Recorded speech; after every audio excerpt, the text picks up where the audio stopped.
अच्छे, बहुत अच्छे। बहुत अच्छे। मैं भी बहुत अच्छा। तो आज का हमारा टॉपिक है कॉम्बिनेशनल लॉजिक सर्किट। क्या है? Combination logic circuit.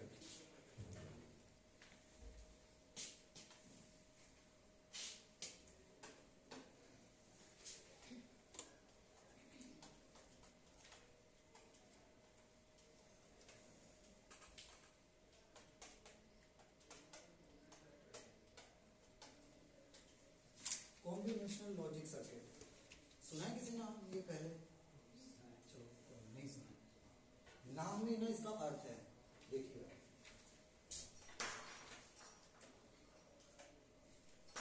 कॉम्बिनेशनल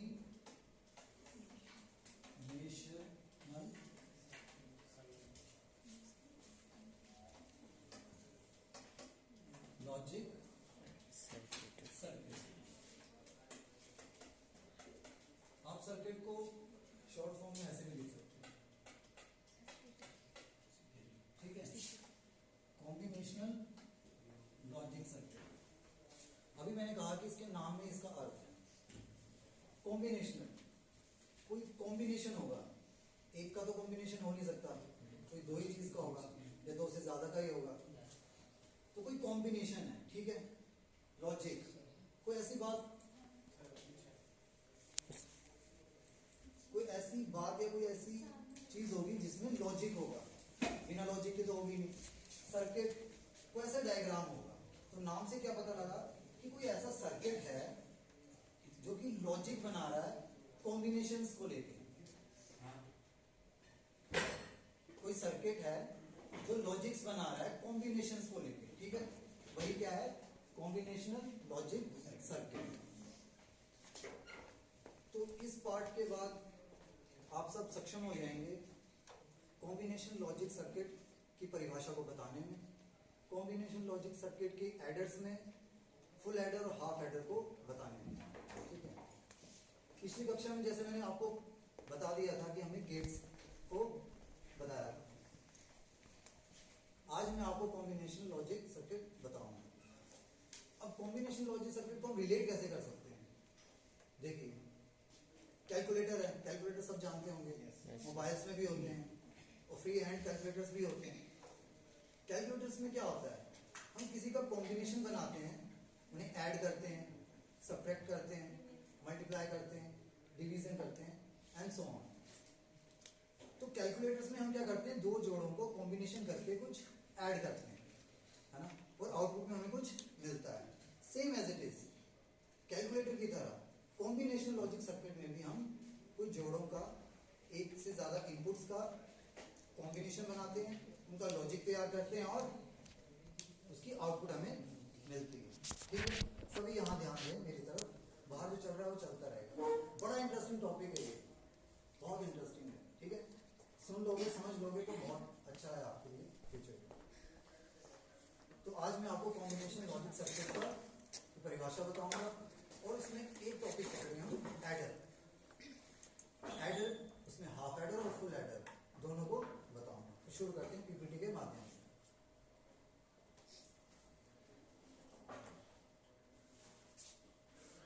विषय जैसे कि आप जान रहे हैं combination logic circuit.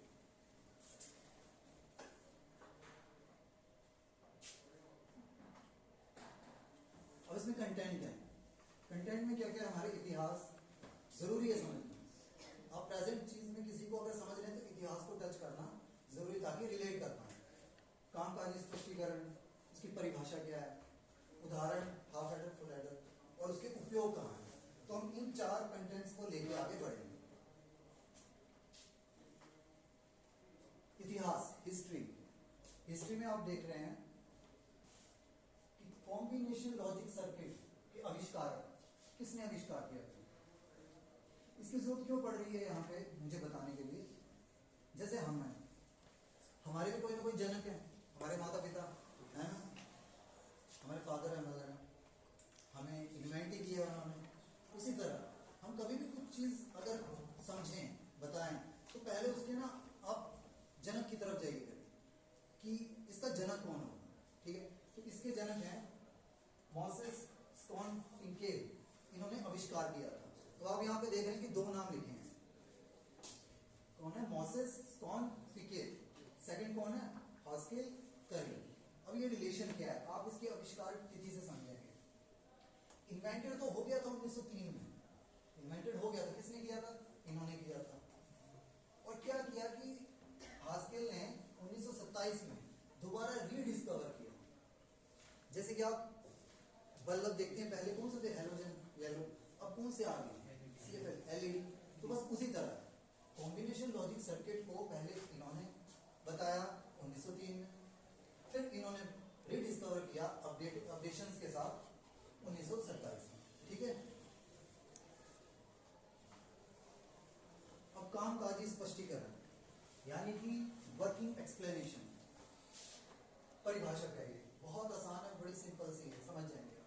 Combination logic circuit एक ऐसा लॉजिक डिजिटल परिपथ यानी सर्किट है जिसमें आउटपुट केवल वर्तमान इनपुट पर निर्भर करता है, इसमें किसी भी प्रकार की मेमोरी का उपयोग नहीं होता, यानी इसमें पिछले इनपुट या आउटपुट का कोई प्रभाव नहीं होता। क्या कह रहा है? बड़ा अच्छा कह रहा है, देखो। कॉम्बिनेशन लॉजिक सर्किट एक ऐसा डिजिटल सर्किट है जिसमें आउटपुट केवल वर्तमान इनपुट पे निर्भर होती है, मतलब आउटपुट जो आएगी वो जो प्रेजेंट में इनपुट दी है उस पे निर्भर करती है। और क्या कह रहा है कि इसमें किसी प्रकार की मेमोरी नहीं होती। वो कैसे है मैं बताऊं। अब इसको समझिए, जैसे ये हमारा कॉम्बिनेशन लॉजिक सर्किट है। अब इसमें किसी कॉम्बिनेशन के तहत A और B इनपुट्स दी गई, आउटपुट आ गई, समझो इसकी C। हम इसको एग्जांपल कंसीडर कर रहे हैं, अभी C आ गई। तो नेक्स्ट जब इसी में कॉम्बिनेशन लॉजिक सर्किट में इनपुट्स आएंगी AA, AB जो आएंगी वो निर्धारित होंगी इसी पे, इसकी आउटपुट। ये नहीं होगा कि ये इनपुट दिए फिर आउटपुट आई, ये आउटपुट यहाँ पे कुछ कार्य करेगी, ऐसा नहीं होगा। क्यों नहीं होगा? क्योंकि इसमें मेमोरी होती नहीं। जो इनपुट दी वही आउटपुट में आ गई, फिर जो दोबारा इनपुट दी वही आउटपुट में आ गई। ठीक है, लेकिन अगर मेमोरी होती तो क्या होते? सेव होते, रजिस्टर्स होते। तो क्या होता कि इस मेमोरी को ये कैच करता है यहाँ पे। तो सिंपल सा क्या है कि कॉम्बिनेशन लॉजिक सर्किट में क्या होता है, मेमोरी नहीं होती और जो इनपुट दी जाती उसी आउटपुट को ले लेता है। अगर दोबारा इनपुट दी तो उसी की आउटपुट को वो लेगा, पिछली वाले को नहीं लेगा। ठीक है,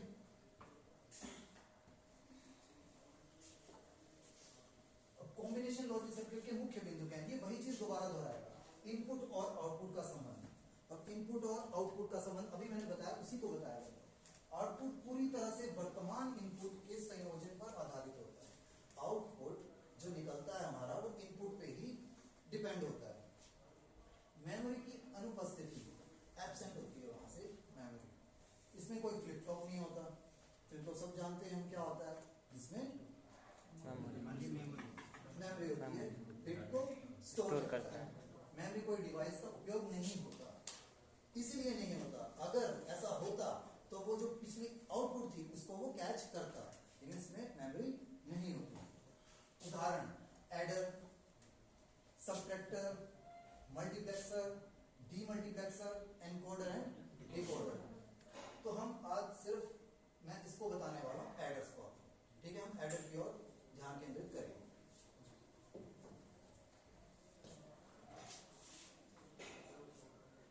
एडर, एडर भी दो प्रकार के यहाँ पे, हाफ एडर, फुल एडर। आप इसको ना सामने सामने देखते रहना, आपको डिफरेंस भी पता लग जाएगा इसका। हाफ एडर, हाफ एडर एक संयोजक तर्क परिपथ है। ये जो संयोजक तर्क परिपथ लिखा है ये कॉम्बिनेशन लॉजिक सर्किट ही है, इसको हिंदी में लिखा है। ठीक है, आप हिंदी में भी समझ सकते हैं इसको क्या कहते हैं, संयोजक तर्क परिपथ यानी कि कॉम्बिनेशन लॉजिक सर्किट। तो हाफ एडर एक संयोजक तर्क परिपथ है जो दो बाइनरी, मैंने पहले कहा था एक नहीं होगी, कोई दो जोड़ा होगा, दो बाइनरी बिट्स को जोड़ने के लिए उपयोग किया जाता है। इतना समझिए आप कि दो बाइनरी बिट को जोड़ा जाता है हाफ एडर में। अब आइए फुल एडर की तरफ। फुल एडर ये तीन बाइनरी बिट को लेता है इनपुट्स में। ठीक है, ये दो इनपुट के साथ एक अतिरिक्त कैरी इन, सी इन। ठीक है, दो तो थी, तीसरी को भी लेता है और प्रोसेस करता है। हाफ एडर ने क्या किया, दो इनपुट ली और प्रोसेस करके आउटपुट देगा। अब हाफ एडर की संरचना क्या है? हाफ एडर में 2 इनपुट होती हैं, जो बताया आपने, और 2 ही आउटपुट होते हैं। अब उसमें आते हैं फुल एडर में 3 इनपुट होती हैं और आउटपुट 2 दो होते हैं। अब फिर हाफ एडर की ओर आएगी, इनपुट ए और बी दी जाती है और आउटपुट में सम और कैरी के रूप में मिलता है, एस फॉर सम और सी फॉर कैरी। अब फुल एडर को देखते हैं, इनपुट में ए बी और सी इन, जैसे कि मैंने अभी बताया आपको, कैरी इन होगी और आउटपुट 2 ही आएंगे जैसे हाफ एडर में आए थे, एस फॉर सम और सी आउट फॉर कैरी आउट। ठीक है, समझे इतना? अब हाफ एडर की ओर आते हैं, उसकी हम 2 चीजों पे ध्यान केंद्रित करेंगे, सर्किट और तर्क तालिका, ट्रुथ टेबल जिसे हम कहते हैं। हिंदी में भी आप इसे देख सकते हैं, तर्क तालिका कहते हैं, कंफ्यूज नहीं होना। तो मैंने क्या बताया था, 2 इनपुट का प्रयोग किया जाता है। आप देख रहे हैं 2 इनपुट आ रहे हैं, कोई बता सकता है ये कौन सा गेट है? सत्य तालिका कहते हैं। सत्य तालिका कहा जाता है।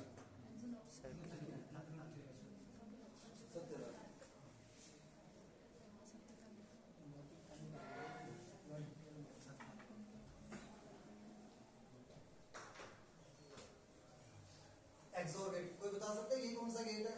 And gate. एंड गेट, बहुत बढ़िया। आईसी नंबर 86 7486 यस 7486 और इसकी 7401। बहुत बढ़िया, बहुत बढ़िया। तो ये क्या है? इसका सर्किट है हाफ एडर का। 2 इनपुट्स आ रही हैं और प्रोसेस हो रहा है और 2 ही आउटपुट आ रही है। एस मैंने क्या बताया था? सम। सी क्या बताया था? कैरी। अभी समझेंगे इसको।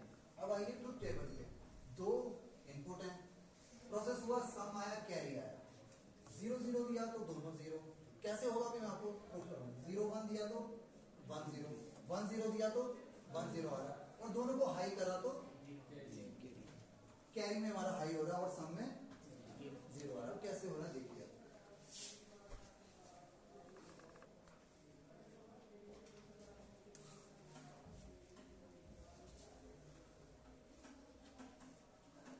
ये हमारा हाफ एडर है, ठीक है। यहां से इनपुट आ रही है और यहां से आउटपुट आ रहा है, कैरी और सम। अभी आप जरा अपनी भी हिस्ट्री में जाइए, बचपन में जाइए, आप मैथमेटिक्स यूज करते थे, मैथ।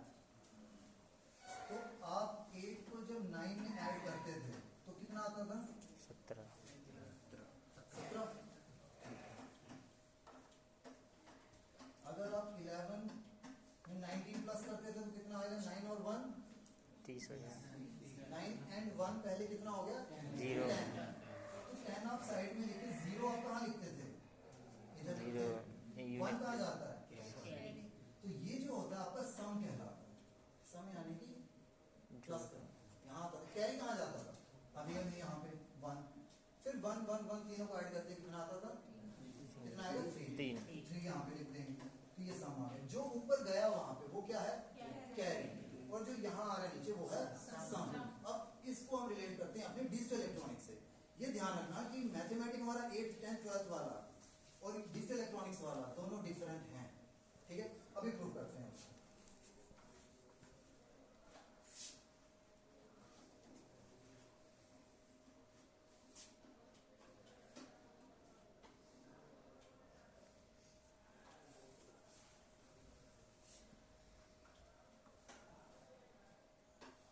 अब देखिए डिजिटल इलेक्ट्रॉनिक्स में अगर 1 और 0 को ऐड करें तो क्या आता है?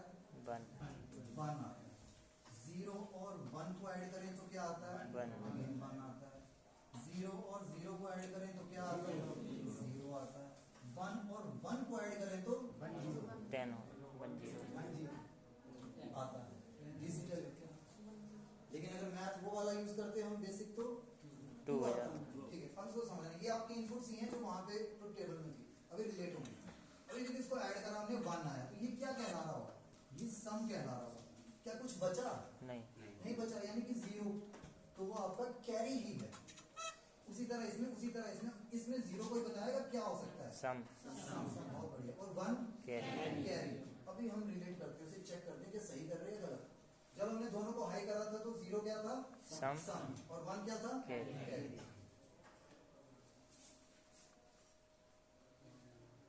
दोनों को हाई करा तो सम 0 और कैरी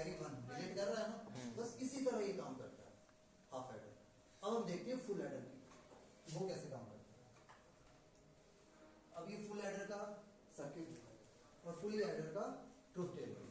मैंने आपको बताया था कि इसमें कितनी इनपुट होती हैं? 4। तीन। हाँ 3। कॉन्शियस रहना, मैं इस तरह से बीच बीच में बोलूंगा, ठीक है? पता लग जाएगा कौन यहाँ पे कॉन्शियस है। 3 इनपुट होती हैं, A B C E। कौन सा गेट है? XOR। कौन सा गेट है? XOR। कौन सा गेट है? एंड। और ये और बहुत बढ़िया। इसमें भी सम निकला और कैरी आउट। पहली दूसरी स्लाइड में क्या देखा था हमने? 3 इनपुट होती हैं और 2 आउटपुट होती हैं। दो अब ये रहा दो इनपुट। फुल एडर की सेकंड स्लाइड, थर्ड स्लाइड में हमने क्या देखा था? 3 इनपुट होती हैं और 2 आउटपुट होती हैं। कंफ्यूजन सही है, हाफ हेडर था ये। मैं फुल एडर की बात कर रहा हूँ, फुल एडर ही सामने स्लाइड है। कितनी थी? 3। आउटपुट 2। ठीक है, बिल्कुल कॉन्शियस रहना आप साथ साथ। अब यहाँ पे भी इनपुट्स हैं ये सारे, ठीक है? चलो हम एक को ले लेते हैं, हम हाई वाली को लेते हैं। आपने 2 बार 1 को तो ऐड कर दिया, 10 आ गया। 3 को करके क्या होने वाला है वो देखते हैं। और वहां पे देख लो पहले आउटपुट में क्या आ रहा है? दोनों 1 आ रहे हैं। अब इसको रिलेट करते हैं। 1 1 1, अभी ऐड होने वाला है। अभी आप 10th का मैथ उठाएंगे तो क्या करेंगे? 3 करेंगे। तो यहाँ पर डिजिटल इलेक्ट्रॉनिक्स पढ़ रहे हो, ठीक है? 1 और 1 कितना था? सबको पता है 10 था। और 10 में 1 ऐड कर दें, बहुत बढ़िया, ठीक है? तो ये क्या कहलाएगा? सम। यहाँ पे आएगा। और ये क्या कहलाएगा? कैरी। ये आगे जाता है। और वहां पे देखिए क्या यही था? यही था। चेक कर लेते।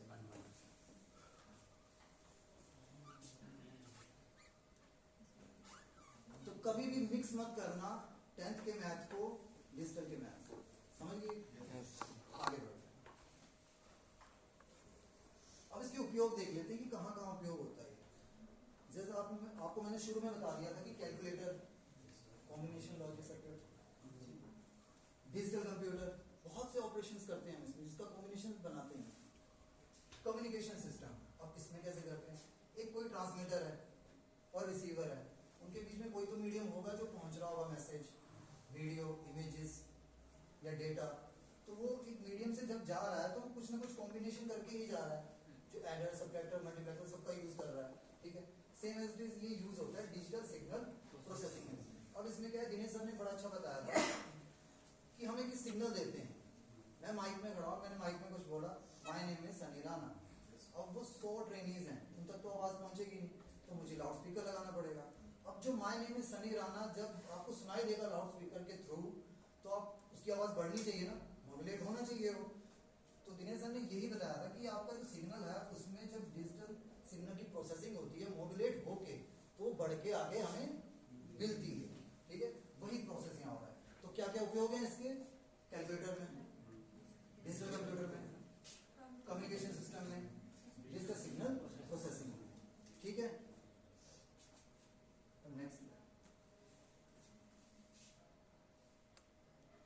अब थोड़ा सा हम प्रश्नोत्तरी कर लेते हैं, क्वेश्चनिंग कर लेते हैं कि जो अभी हमने समझा 4 स्लाइड्स में, क्या हम उसको उतार पाए अपने दिमाग में? क्योंकि उतार पाएंगे दिमाग में तभी प्रैक्टिकल वो आके निकलेगा, ठीक है? पहला प्रश्न, कॉम्बिनेशनल लॉजिक सर्किट क्या है? सचिन सर बताइए। डिपेंड रहता है प्रीवियस इनपुट रवि सर, जिसमें हमारा आउटपुट डिपेंड रहता है प्रीवियस इनपुट पर। बहुत बढ़िया। इन्होंने क्या कहा? आउटपुट डिपेंड रहता है प्रीवियसली। गलत कहा है।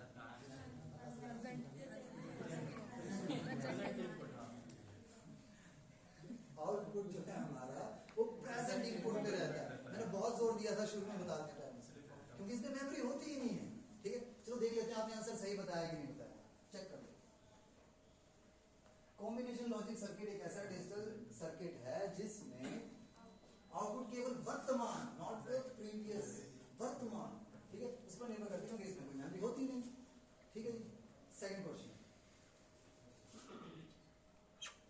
एडर कितने प्रकार के होते हैं, उनके नाम बताइए तो बहुत आसान है। कौन बताएगा?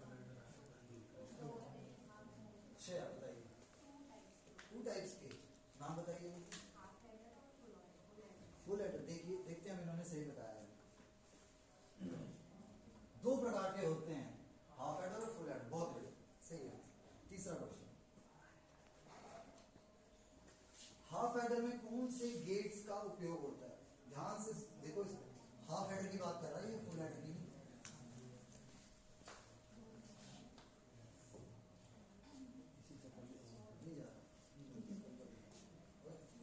हाफ हेडर में कौन से गेट का कौन यूज? से गेट उपयोग होते हैं? सौंदर्य मैम आप बताइए। XOR and gate. ठीक है, चेक कर लेते हैं। XOR gate and gate. Last question, ये बड़ा ट्रिकी सा क्वेश्चन है, पहले मैं हिंट दे दूं, सोच समझ के इसका आंसर देना, ठीक है? Tricky question.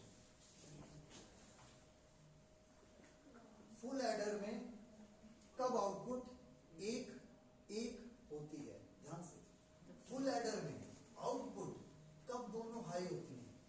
कब होती है? कौन बताएगा? Hand raise. जैसे बताइए। जब ए बी और कैरी को हाई किया जाता है, तीनों को आप कह रहे हैं जब ए बी सी इनपुट को तीनों को हाई किया जाता है तो आउटपुट हमारी दोनों हाई होती है। चलिए चेक करते हैं।